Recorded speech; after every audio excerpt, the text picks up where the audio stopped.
when there are other forces sometimes helping us, like forces coming from society. When we are in the presence of other people, we may be behaving in a nice way, but when we go into the private situation, when there is no one around, we might do wrong things. Or when we are very angry or fearful, frightened, even in public we might do the wrong things. You see, all this is because willpower, although we have it to some extent, it has to be cultivated and developed.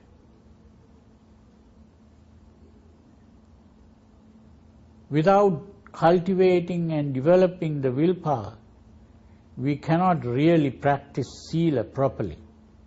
There are so many Buddhists in Buddhist countries who recite the 5 precepts, but in their ordinary life, they don't practice the 5 precepts. They may be respecting the 5 precepts. They may be saying that this is good behavior. They might even, a father or mother might teach these 5 precepts to the children.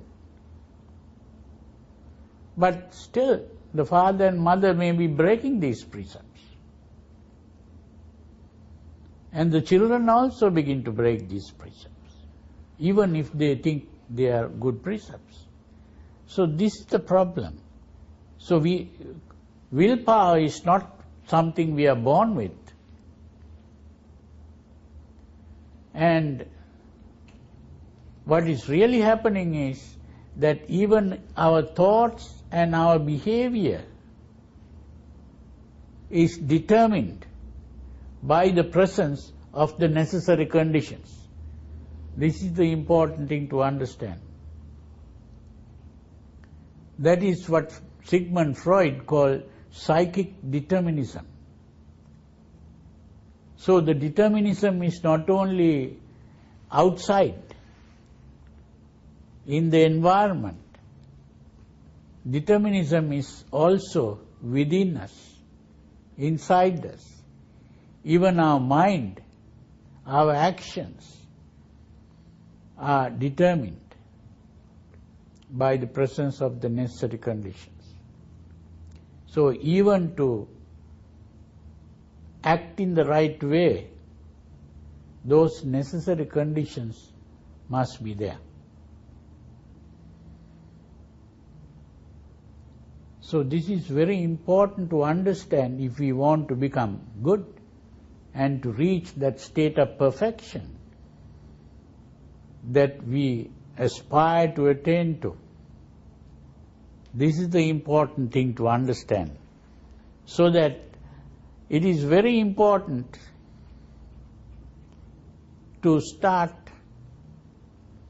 with what is called the supernormal eightfold process. This is the method of acquiring this willpower, where the Buddha pointed out that in order to behave properly, one very important thing is to understand first what is good and what is bad, and that is not enough. We also have to understand how to be good.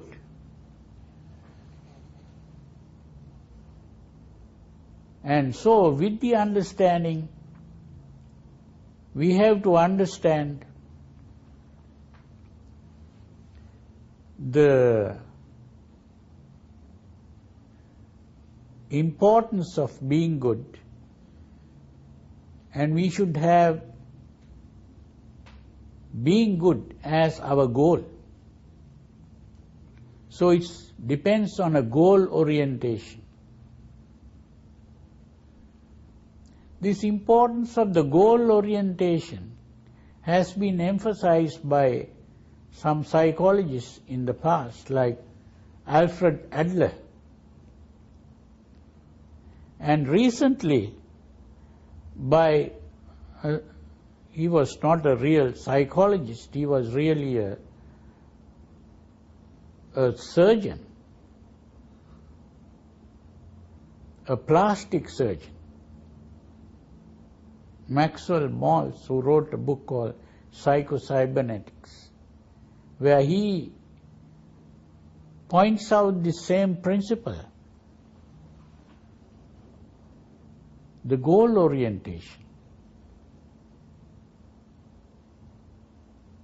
And this goal also comes in the form of a self-image.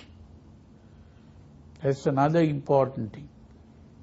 It comes in a visual way. The goal is an image in the mind. That we all have a goal, an image about ourselves, what we are in our mind. I am this. When I look at someone,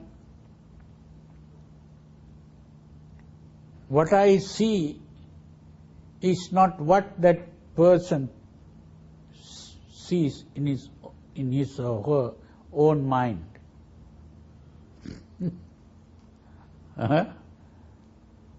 So that is the thing, that when someone looks at me,